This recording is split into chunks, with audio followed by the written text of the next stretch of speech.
mwani lopate na ndenge basolola ye lobi na bomoi wa ule.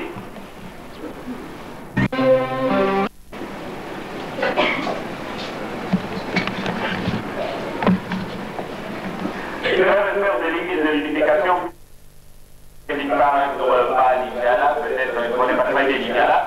Nous sommes ici, vous êtes ici donc au centre de l'accueil dimanche, tous les dimanches, les dimanches de Kinshasa se réunissent pour nous allons vous demander de vous lever à tour de rôle pour qu'on puisse vous saluer. Maintenant, pour la unification, l'église à unification, où vous connaissez la papa de révérend, nous diminuons au cours de la histoire.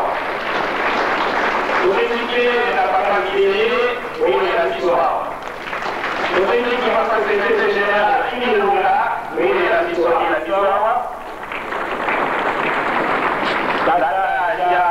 Il y a des mots dans la base de la histoire.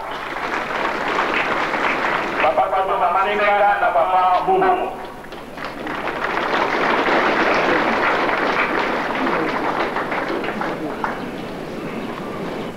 Qui conduit cette église depuis avant l'indépendance, puisqu'il a quitté le travail, il a cessé de travailler à l'administration le 20 mai 1959 pour s'occuper uniquement du travail de l'église de Papa Simon Kimbangu, qui a commencé son œuvre, vous connaissez très bien l'histoire, le 6 avril 1921. Vous êtes parmi nous, c'est vrai, nous pouvons vous saluer, mais avant cette salutation, je pense qu'il nous revient d'abord de rendre l'honneur aux représentants de cette église de l'unification ici à Kinshasa. Nous avons cité le représentant légal, le révérend Jacques Marion.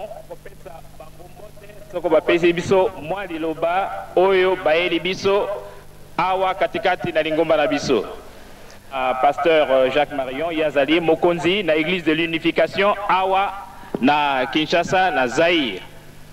Je parle en français. Votre Éminence et chers frères et sœurs, je suis très heureux de venir vous rencontrer et vous saluer aujourd'hui. Je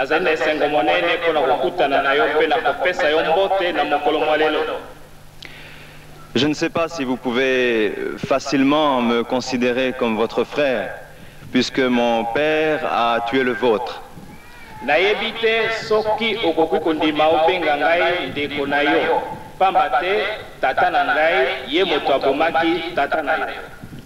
C'est pourquoi je voudrais vous saluer d'une façon, dans notre église, nous voulons offrir notre respect aux anciens et vous faire un salut particulier qui représente en même temps une repentance et en même temps un respect que nous offrons aux aînés et aux parents.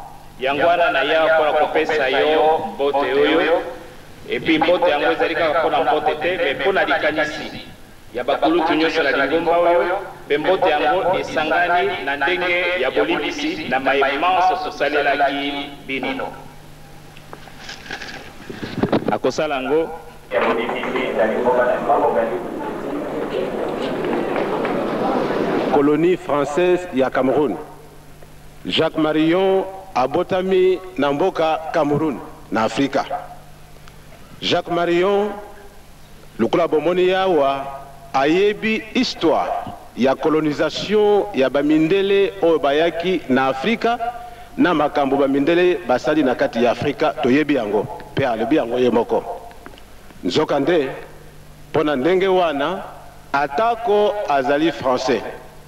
Atako makambo oyo elekaka na Zaïre to na Congo na tango bakangi tata na biso Kimbangu Simon batie na prison bazalaki ba belge bazalaki ba français te ye français alobi pasi wana nyonso mokumba ya bandeko na ngai bamindele oyo ndenge basali na kati ya Afrika ngai na kozwa yango pe na okende kosala kaka na Afrika pona fande sika moko na bandeko na ngai ba africain yango bomoni ata azali jeune akobikisi nano mbula 40 te mais azali na mokano munene alobi na kosalela bango ndenge bango basalilaki batata na biso bamindele ngai nakozala muumbu na bango yango Reverend Moon tata na biso na Corée atindaki ye liboso abandaki na Maroc sika komi na Zaire nzoka nde bandeko lokola bomoni pe lokola na yebisi bino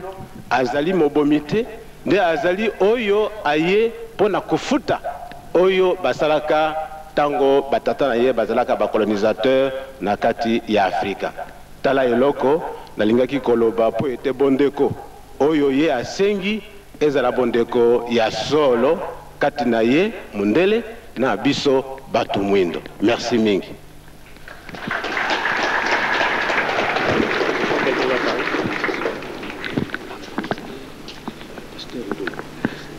Oya lobi ezali Pasteur Ndolo.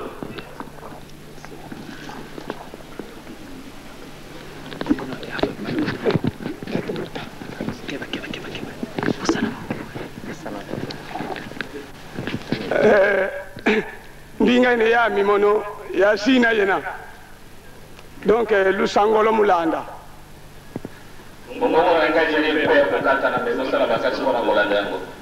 nkumba mi diatembuta mpasi mono imwana mukanda dia papa ya butwa kwa tata mpasi muna kingoyo ya botami na kingoyo na tukomona tata mpasi kwa tata na bonso bulumwini sintu kivengi représentant légal beto ba bonso tu vengi kyo eloko tosali tata représentant légal asali dissolvance tosali kakandenge wa bonso buvovele représentant légal yani watu fila ku Corée mono ye madame denge représentant légal ali ye atenda biso na Corée na mwasi na ngai katoza ya mpila diamuka kutufidila ku Koreko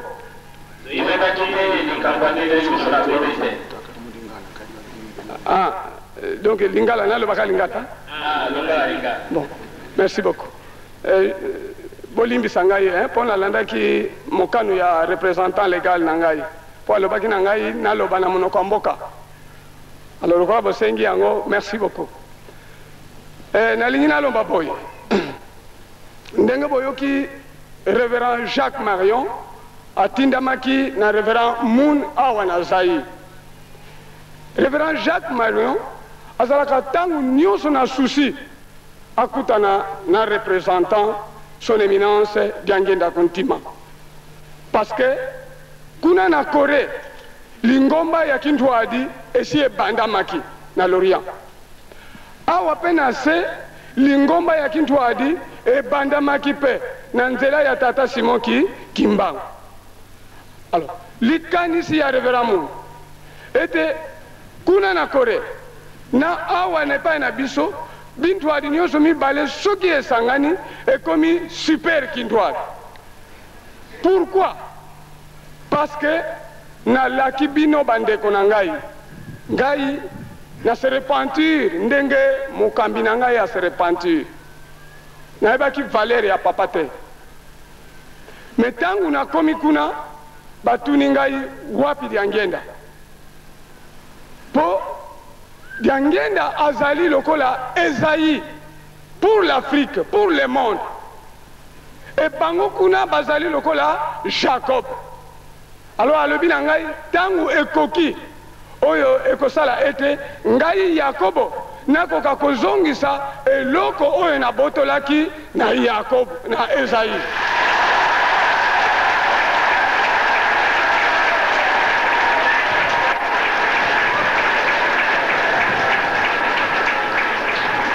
Pona nini yo moko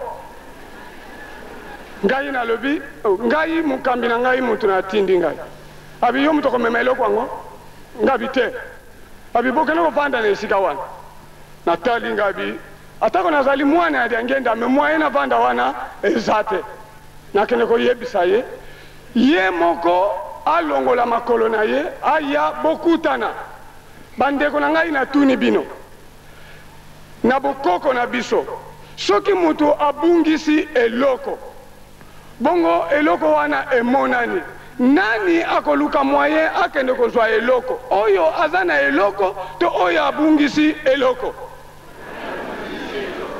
yango nalobaki na papa ye alobaka ntango nyonso ngai natolaki vraiment natolaki bato mingi bazali awa bayebi ngai awa nazoloba bakende kotuka nga lisusu mais advienne que pourra nalobaki boy papa soki okolinga kotika biso na pasi l'Afrique et les Zaïre ezali yo moko mais soki olingi kolibere biso na pasi oyo ya 4400 ans etali kaka yo moko me ngai namoni longola makolo na yo kende kozwa eloko ya batu ozongisa na mboka yango wana ntango nayokaki maloba wana nasengaki nzela na mokambi na ngai alobi kende lobela bango kasi nalingaki te nayanga moko parce que ngai nazali nde motindami moto atindi ngai mon représentant légal,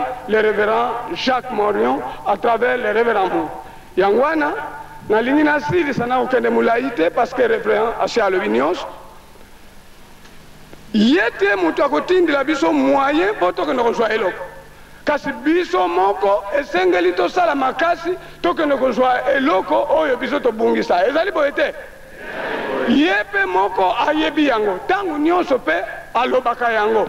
Yango wana ngai na misu ya bino banso na misu ya mokambi na ngai na yeko komisa yango ete révérend Moon alingi ete ye papa na ye bakuta na misu na misu kasi babandela na nani na représentant na ye oyo azali awa bongo ye moko akoyeba ndenge ye moko akolongola makolo na ye akutana na révérend Moon parce que na pesa ki ye document lobi place moko ya munene oyo esengeli ye avanda à côté de révérend Moon kasi papa ntango nalakisaki ye mutu tala révérend Moon mutu atiawa provisoirement ye aseki alobi nayebi ye kasi azali kaka wana provisoirement eloko wana nakende kozwa yango alobi na ngai boy ete akoki kokende na salite te esengeli amipetola mpona aza na salite moyen akende na salite ezalite alingi organiser système de purification biso tomoni yango malamu ezala bokosokola mai ezala bokolata sac ezala bokofanda na bombe ezala bokosala système nini ezali kaka purification l'essentiel que l'acte soit posé bien tangu bosali wana esengeli vraiment bolanda mokambi surtout l'entourage ekoki ko-influencer représentant de Dieu te c'est le représentant de Dieu qui doit influencer l'entourage parce que c'est lui qui traite directement avec Dieu tomoni pe passe mingi biso tokoti classe tozakokanisa d'après 10 ans 20 ans tobongi nzoka papa ayebi secret tobongelaka te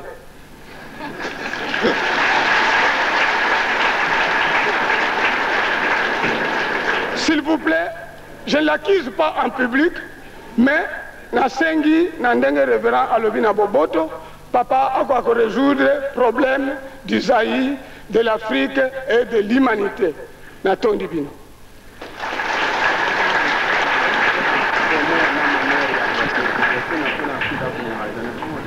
Ok, nalobaki mwa biloko ebele na papa mais biloko mususu elobamaka na cachette elobamaka na public te mais c'est vrai nalobi yango awa ke révérend Moon nalobi bisengo to pasi ya Zaïre ezali kaka na mutu ya nani ya ye parce que ye mutu azali représentant de Dieu pour l'Afrique pour les Zaïre botala nanu na Afrique mobimba epai wapi lingomba lisusu typiquement africaine botami celui qui est au Zaïre donc le Bayete Nzambe a préparé déjà un terrain d'atterrissage pour le bonheur yangwana vraiment nalobaki yango loro bamemaka yango en public te bakobotola yango merci beaucoup mais vous allez en contact avec les révérends na biso ndenge papa lobaka yeba likambo nini okoloba na public na wenze na balabala na likambo nini okoloba esika ozali na paroisse na yo. C'est très important. Yango wana batata pe ba mama to édifice.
Nalingi na pesa d'abord réponse na Papa Jacques.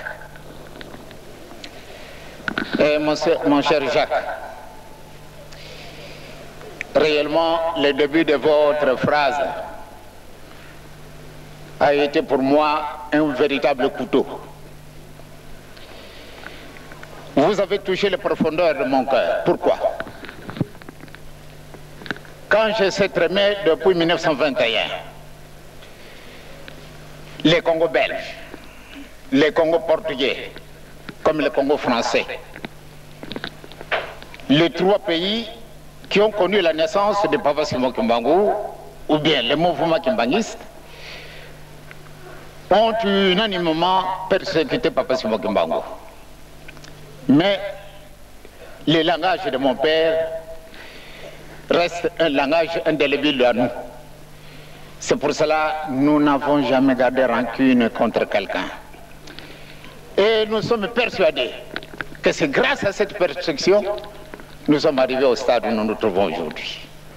Si nous devons découvrir les réalités de ce que vous venez de faire comme déclaration et votre geste de tout à l'heure, c'est vraiment parce qu'il était temps de le faire.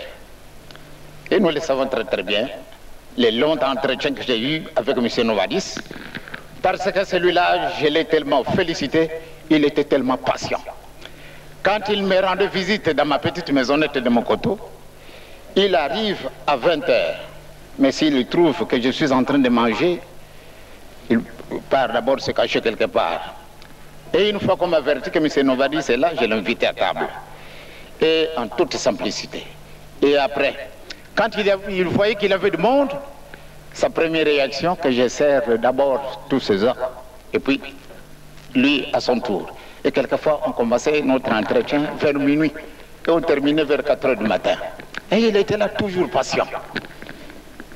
Eh bien, mon cher Jacques, vous vous trouvez à Kinshasa. Jamais vous ne vous permettrez un jour de demander audience. Chez moi, on ne demande pas des audiences. Parce que ce serait une véritable injustice de notre part. Ou bien nous sommes des chrétiens, ou bien nous ne le sommes pas. Ou bien nous imitons celui que nous représentons, c'est-à-dire Dieu. Chez lui, on ne demande pas des audiences. Parce qu'au moment où nous sommes en train de prier, les autres sont en train de bavarder. Et il y en a qui sont en train de mourir.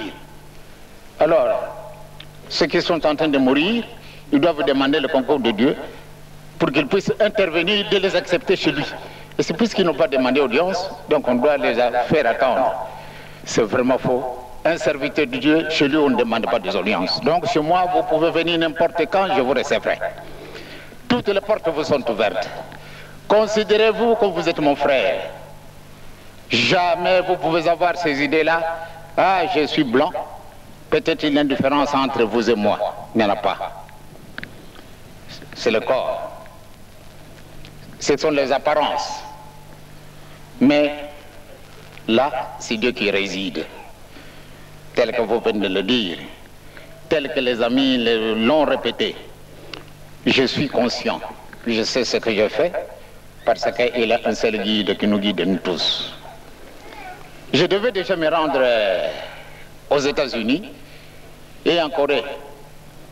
Mais la volonté de Dieu ne se manifestait pas encore. Ce n'est que pour ce moment, rien que par leur langage.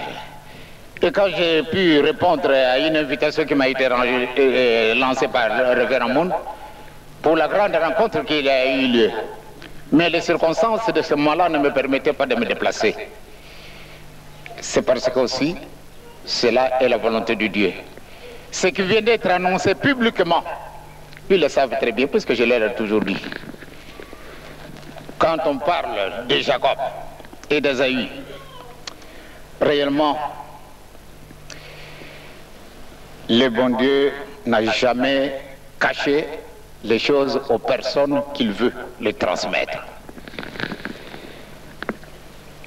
J'arrive souvent en Europe et souvent je rencontre nos frères français. Et il y en a qui rentrent en profondeur en conversation spirituelle avec moi. Non simplement des Français, mais tous ceux qui essayent vraiment de s'adapter à la vie spirituelle comme telle, je pense bien qu'ils me connaissent. Et moi aussi je le connais. Donc, mon cher Jacques, si je dois vous appeler mon cher Jacques, c'est pour vous montrer réellement quel amour j'ai vis-à-vis de tous, qu'ils soient jaunes, rouges, bleus, noirs, c'est mon frère. Donc vous êtes le mien et moi je suis le vôtre. Vous pouvez certainement compter sur moi et que n'importe quand vous viendrez ici, vous serez reçus. Jamais personne ne vous refusera la porte que non, papa est occupé. Sauf évidemment quand je suis cloué au lit pour des raisons indépendamment de ma volonté, je suis obligé de garder le lit. Alors là, c'est le Seigneur et nous ne pouvons pas l'incriminer non plus. Parce qu'il fait des choses et c'est en connaissance des choses qu'il le fait. Il ne peut pas faire quelque chose ou bien me donner la maladie. Aujourd'hui pour monter l'escalier là, j'ai le sciatique qui me fait souffrir. Vous voyez comment je suis maigri. Mais je tiens le coup. Je sais très bien pourquoi il l'a fait. Il m'a cloué pendant presque depuis le 19 avril que je suis venu ici. Eh bien, ce n'est que maintenant encore que je me remets. Quand j'ai appris surtout la bonne nouvelle et que vous viendrez, soyez toujours le bienvenu et vous êtes chez vous, vous êtes mon frère. Au nom de Dieu, je vous embrasse.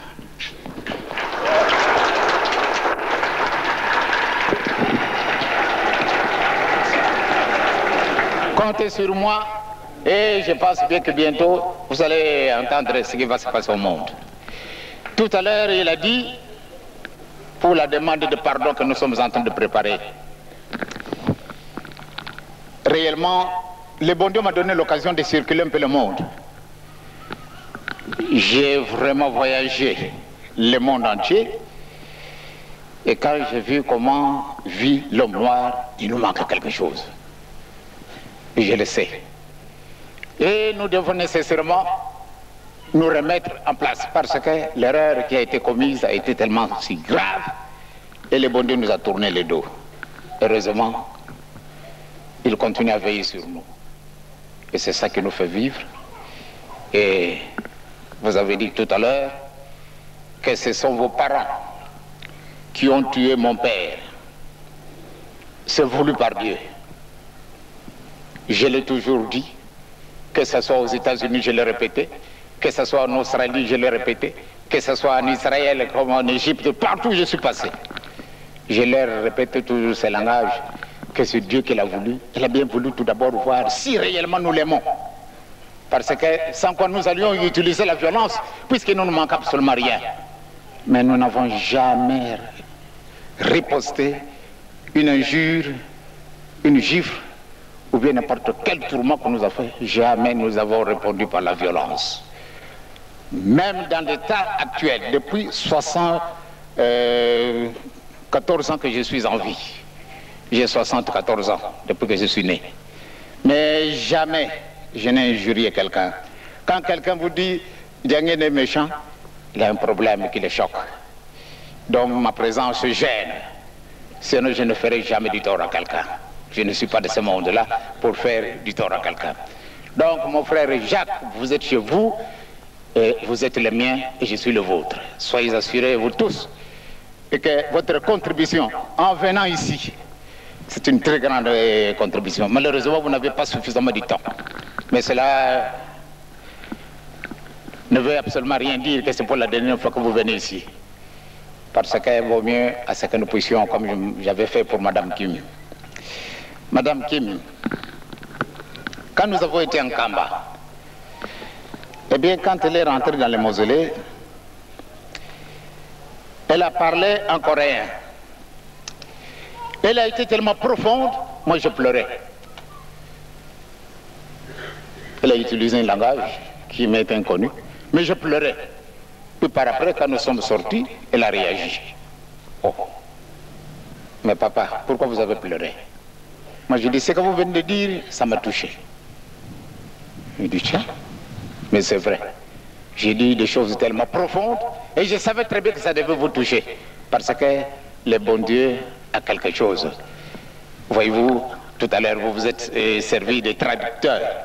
Vous parlez en français, l'autre répète en lingala. Mais voyez-vous, nous avons un interprète tellement éloquent. Il y a des choses qu'il pouvait utiliser et qu'il pouvait oublier, pardon, et qu'il pouvait les transmettre d'une autre manière. Et toutes vos pensées,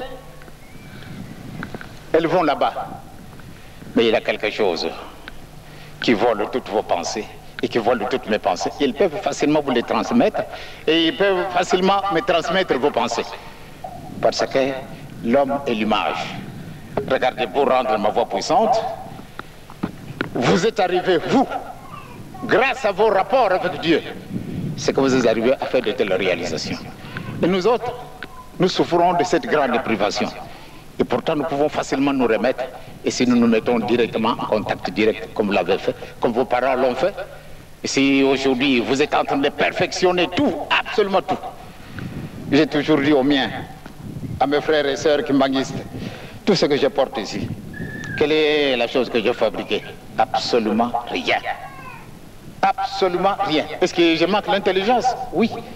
Mais il nous manque quelque chose. C'est ça que nous voulons récupérer.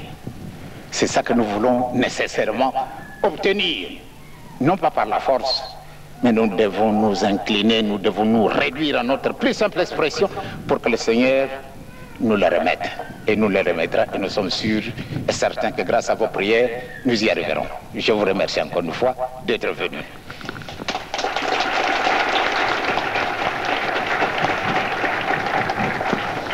Sokoto zala kama yele ndeto sito moni ndo ya solo.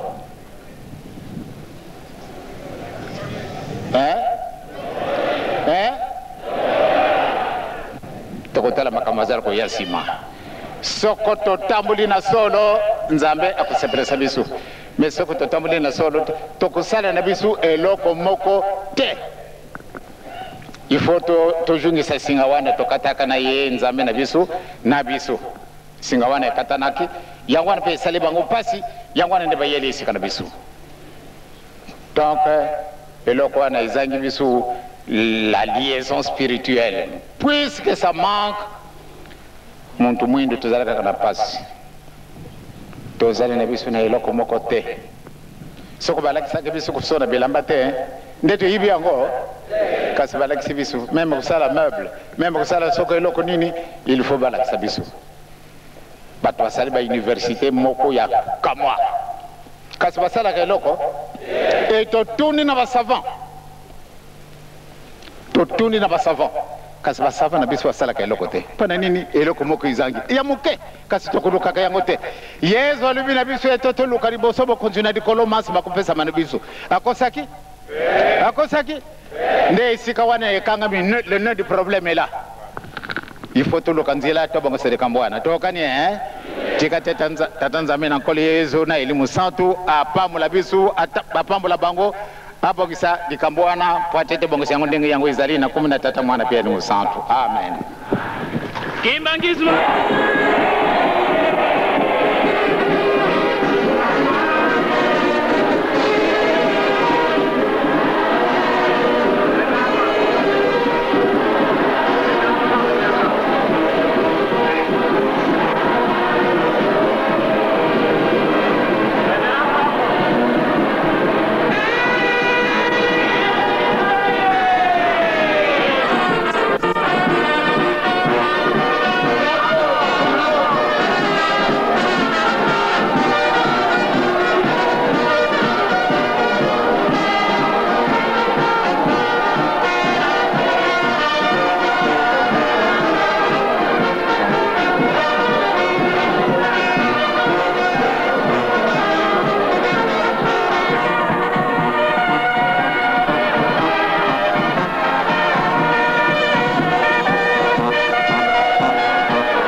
Tata mwana pia elimu santu ba mama batata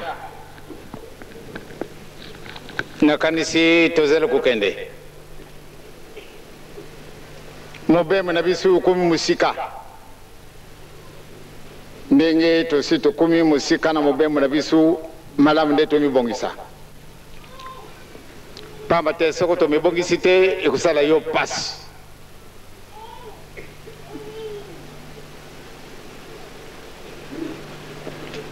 nzila na bisu ezali nzila moko koleka mpasi na banzela nyonso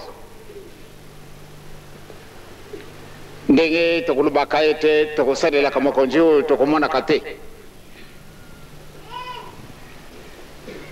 tozali na patron me patron na bisu akufuta bisu bele soko tosilisi mosala na bisu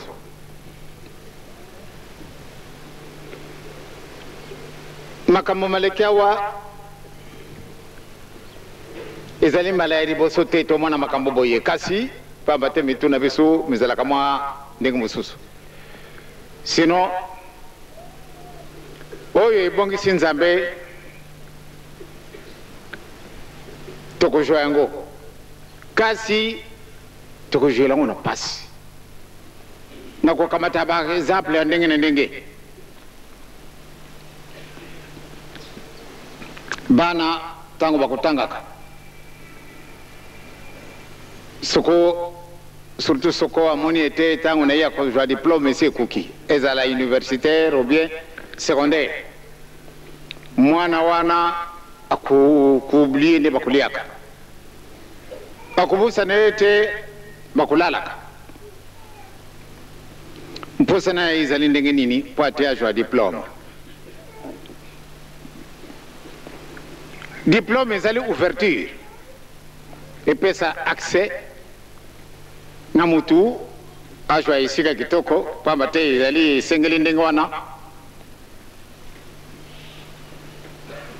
abe mwana kusala bakasi soko azwi diplôme sikasika wa na ntango na biso ezalaki na yango mpasi te kasi na ntango oyo ekomi na mpasi na boyo baza kosilisaka baklase na bango malgré azali na diplôme kasi pati azwa mosala ekomi na ye mpasi me na ntango na biso ozali lisusu na klase kasi basi bayibi ndenge yo kosalelaka basi balukilaka yo deja esika ntango okozwa kaka diplôme balobi ete okei na esika boye kasi ntango oyo pamba te bauniversitaire bakomi mingi po te ozwa esika soko oza na connaissance te lobi mosusu soko oza na mbongo te po te bazwa yo na mosala moye te ozala mayele ndenge nini kasi na ntango na biso te lelo oyo mama na ngai tata na ngai mwana na ngai tozali na itumba munene etumba mususu te oyo tokosenga bulimbisi likambo ngo bozali komona yango lokola likambo pamba nalobaki na mokolo mayenga bana ba Israeli po ate bazwa kubikisama soko basali likambo eh bien ya solo baoyo batinda mina nzambe bapesi message tobusanaki takwana bakosala ndenge nini bakosanga na isika moko tangwana oyo mutambulisi na bango alibi tokosala boyi bato wana balani ndenge wana batindile bango bien makambo wana balelaki bazwi lifuti mokolo mayenga na kamata exemple la Ninive ezali mbuka kasi Jonas alelelaka mpona mbuka wana ezalaki mpona bambuka mosusu te tata Abraham alelelaki mpona Sodome na Gomora eske bambuka mosusu bozalaki te kasi alelelaka mpona bambuka mibale wana kaka donc limite ezali donc seko lelo oyo tosenga bulimbisi mpona biso bazayirwa kaka alo nasali musala pamba soko mpona biso bato mwindu kaka nasali musala ya pamba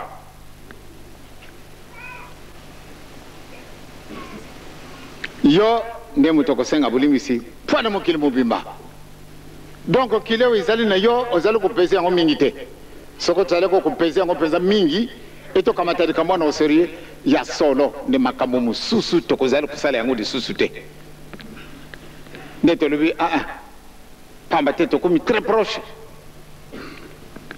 malamu nde nazala prudent nyonso tu na kosalela malamu nde napesi yango liboso po ate naokisa nzambe na ngai soni te kasi moyen kaka te natangiki na tongo likambo moko oyo ya mbuta muntu Moïse abali mwana mwasi Éthiopien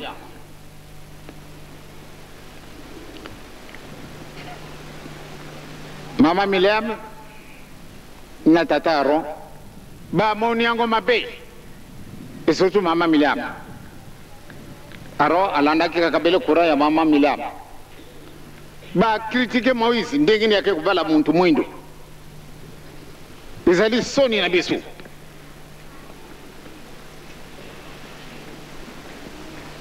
sali bango passe nzambe ndenge nalobelaki na monsieur Jacques nzambe asi ayibi maoyo mazalaki kumirumire tata na mama Miriam makambo wana masirikisi nzambe ale akamati maladi ya mapata abwaki na mama Miriam pamba te ye mutu entraîné ke ndeko na ye Aaron sikasika bamoni nde mama Miriam azwi maladi ya lèpre esali ndeko na ye Aaron passe akimi esika ya Moïse namoni nde ndeko na biso azwi maladi boye Moïse malgré asilikaki tango bangalaka na ye mpanene abali muntu mwindu eh bien akena nzambe akakolela nzambe abloke bango bokotikala wana moya kokenda lisusu izali te bokotikala wana poso moko kasi kanisa poso moko ezalaki na bango likambo moko munene tango mulayi batikalaka esika wana ti ndenge nzambe awokalaka ye mawa ndenge basengaki bolembisi ndenge asalaka sacrifice nzambe alemisaka ye mapata masilaki mutu moko.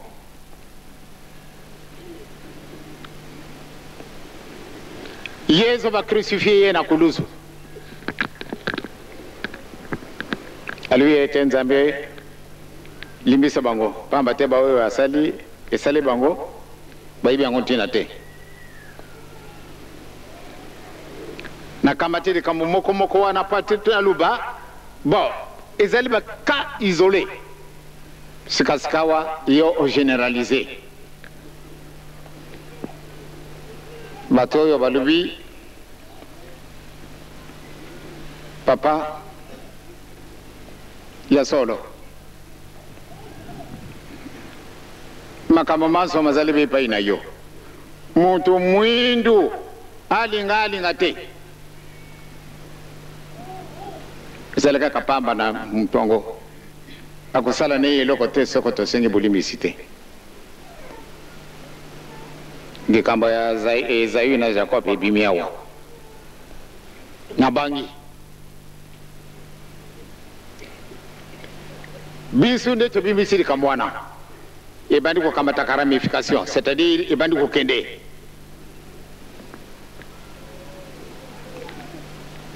likambo yango ebandi kokende mpenza à 80 à l'heure et pourquoi pas à 100%. Bato nyonso babandi komona nde solo likambo ezangi yo moto ozali kobongisa likambo wana osi oyibi yango vraiment soko mibongisi te ozali na pasi na biso ekosila te ntango wana nde tokoti boloko ya 300 ans mais nani modisusu kozala na kati na biso 300 ans wana oyo colonisation tomoni yango nanu te donc tokamata likambo na biso osoriye yango wana nazala kubunda kaka kubelela kaka esika na bino kolela kaka butu moi pane nini tozala na bolingo tozala bana na mibeko tozala bana na misala makambo misato oyo ezali makambo mususu te oyo kokubikisa biso soko makambo misato wana te tozala strict na mibeko na bolingo na biso na kambata par exemple bon na kati na faki ceinture papa okomona bato mususu bazali kuna bango bazali mibale ba musicien kasi bakolobanaka te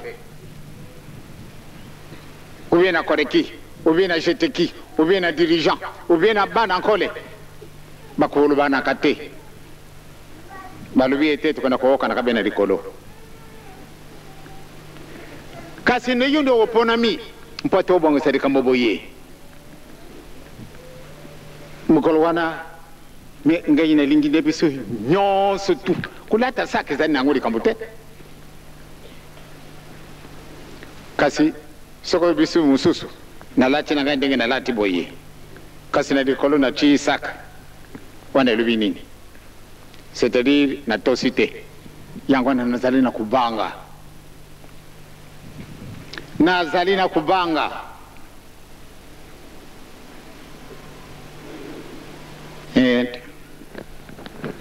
pate bato wana bajwaki eloko na biso papa Jacques asi ayibi malamu nde bajwaki eloko na biso papa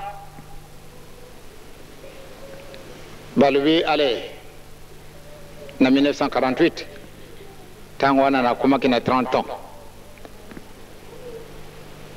yesu abengi alobi yaka kimbango ale namoni nde mpasi nayo esili namoni nde mpasi eleki mingi ngai namonaki mpasi ya mboye te lelo oyo ngai namoni ntango nayo esi ekuki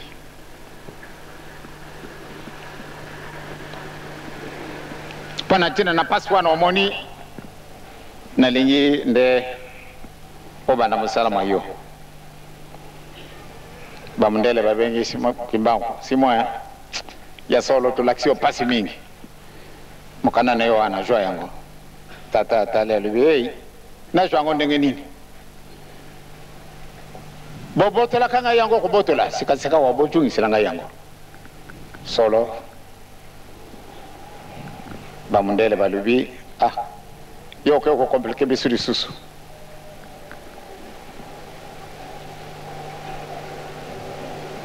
jwa yango ana tena uzote yeso lubi bo ndenge yo lubi yo kumisaka ka ndenge to kanaki dikamute tangwana nazalaki na 30 ans yeso pesi papa Simon Kimbangu kamate lokone te to kanaki 30 ans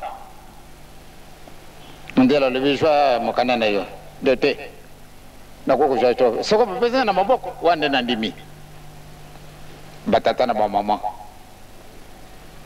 mwana na mtu bakutea kaina masese ya solo tukumi musika soko nazala kamutu na kulinga mbongo banda na baflama kasi nazala kujila kakaka pati bapesa bisu ilokona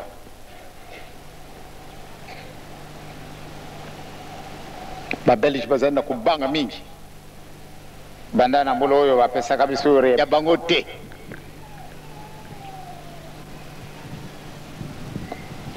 oka kuna bakamati example ya Jacob na Isaïe soko landi de kamondengo wana okada kokuma isika mususu omoni de nzambe nangaye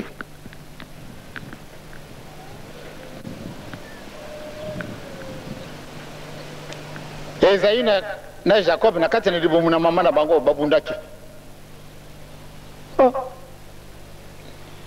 pamba te bango bazali mapasa babundaki na kati na libomu babundela kayelo ko nini ebi mi di bande ndenge wana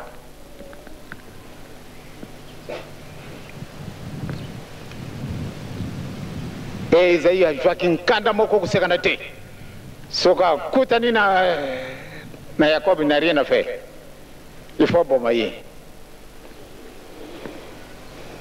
Quand si Jacob kuna pia kulela kaka na nzambe, kulela kaka na nzambe, kulela kaka na nzambe.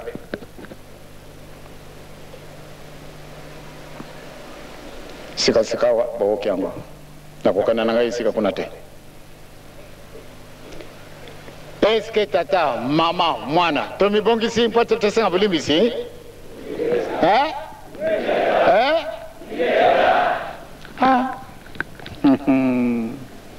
Batata batabo disina ba mama lobi nzambe pesa ngango yetu ya kusola desusu ninga tusola kana mkono musala moko tomi bongisi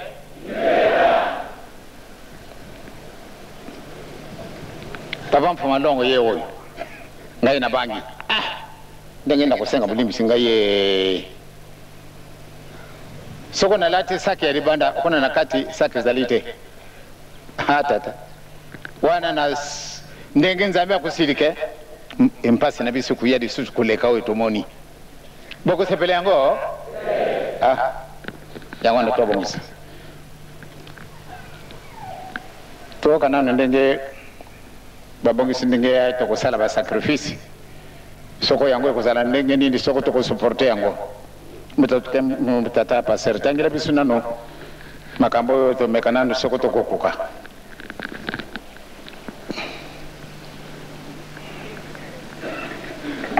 okongende maleze kumegala kimya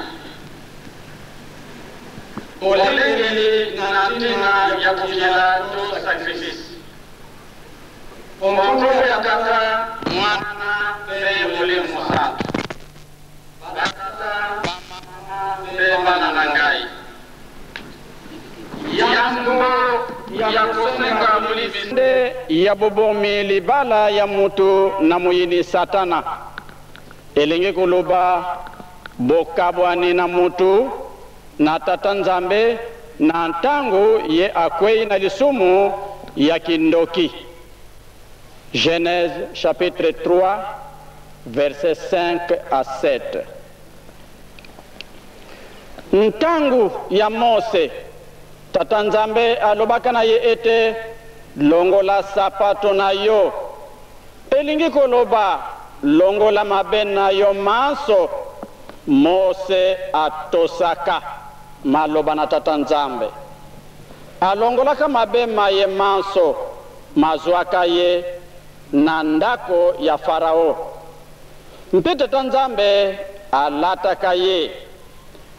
Naliwale ya ye Satana ayaka kokweya kuwela njutu na ye. Naliwale ya ye Satana ayaka kuwela njutu na ye. Kasi Tata Nzambe alingaka te. Pamba te atikaka mabe manso mazalaka na ye. Exode 3:5. Yuda namonine toleli namonine mi toleli mwana kuluba na kusala ezala kama kambuboni mingi vraiment toleli biloko na totia kana sena beto ibouger sika ba komona nga mutu mabe papa kumi solo mutu mabe mingi bokolenga kanga yekasi na kanisi mingi bokolia risusu mala mulelo te bokoloba papa bebisi boni tokokoka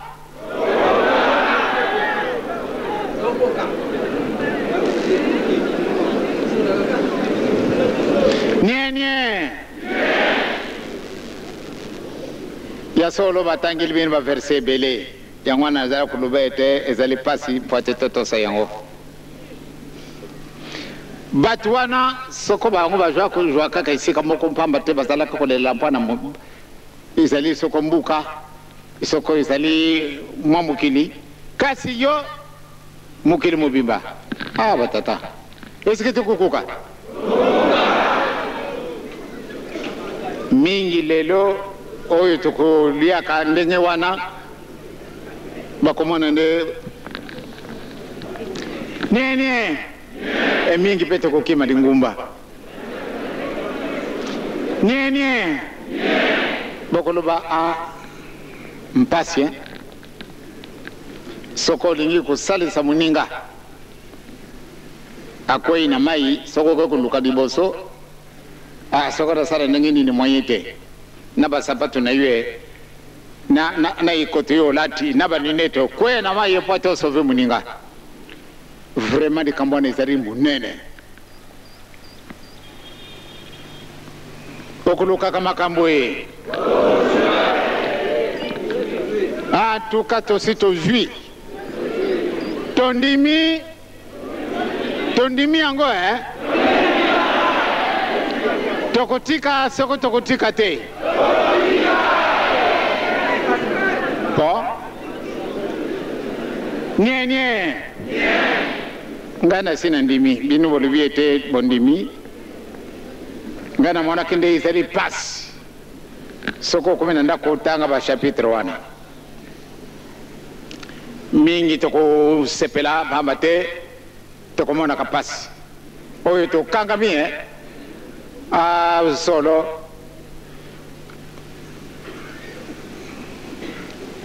toko mona kakainde papa sola sove biso to bongisa de kambo ikanga mi isika wana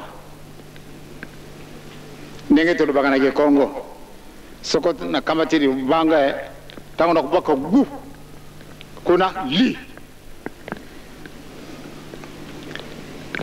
na lenga ke kukamata iloko te soko zukuzuku lekili boso te pamba te ezali ndenge wana nakenda kuzwa iloko ngai moko na tundi na makila na maboko wana ondiri na sakani na nzambe yangwana ndena linga ki eloko wana ya biso bande kana biso ba Belge bazali na kulenga pamba te tangu na tindeke mukandete na kuya kujwa mikanda na biso oyo ya rehabilitation ya papa ba Belge ba moni mpasi tina mokoroma lelo soko bakandisika pamba te kambango zali munene ekona bazala kujela kaka batata na ba mama tokukuka anda pesi binu tangu lobi binu batambulisi nenge tozala kina mukono malendi na ibite soko tokukuka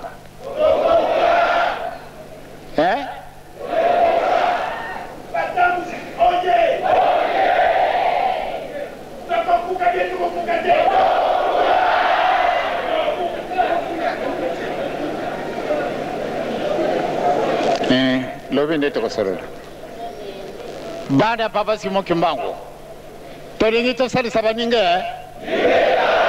c'est-à-dire na mutuna yo ozali kumema ba milliards ya personnes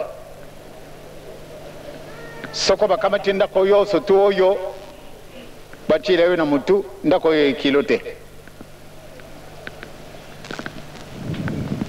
toko ko kasaba toko kate tosito tondimi tokotala esika tozala kokende nzambe na bisa kosaka na yete tobonde tomba wana pate tosalisa baninga muntu mwindu soko tobongisi esika wana te tokotikala kaka boye basava na biso bayekoli ndenge na ndenge batu basali ba université ya ndenge na ndenge même 50 universités kasi zero eloko moko kosala bate pona nini eloko moko izangi biso muntu mwindu eloko izangi ye kasi akuluka kayango te Monsieur Jacques Ntango alubi ete toluka de boso bokonjena de kolo sika wana namoni ya kumaki ndenge mususu pamba te ibi malamu de basi ba découvrir batata na ba mama soko tolubi ete tokokoka abieto kokisango na monoko te me na kati na mitema na biso tokani sika sika tokobanda mosala na biso tokomi déjà na 14h-5 tikate tata nzambe na kole yezulu mosanto alata biso pate tokokisa mikano na